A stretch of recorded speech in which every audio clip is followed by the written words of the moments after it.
توکل کا مطلب مکمل اعتماد ہے کہ جب چیزیں ناممکن نظر آئیں تب بھی اللہ آپ کا خیال رکھے گا۔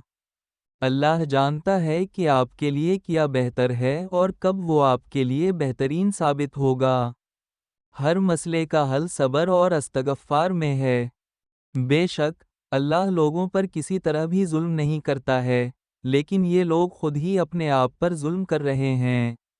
نئے 1000 رشتے بناؤ لیکن ایک رشتہ ایسا بناؤ جب ہزاروں آپ کے خلاف ہوں تو وہ ایک آپ کے ساتھ ہو۔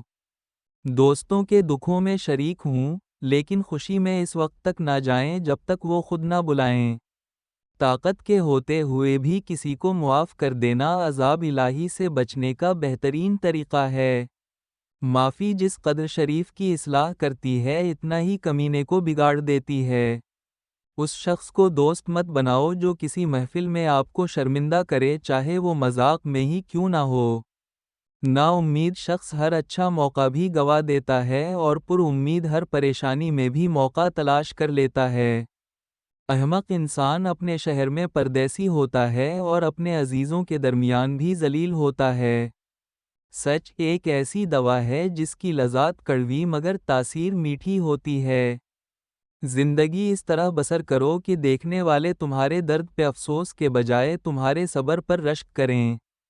جب تمہیں یقین ہو جائے کہ اللہ تعالی ہمیشہ تمہارے ساتھ ہے تو پھر کوئی فرق نہیں پڑتا کہ کون کون تمہارے خلاف ہے۔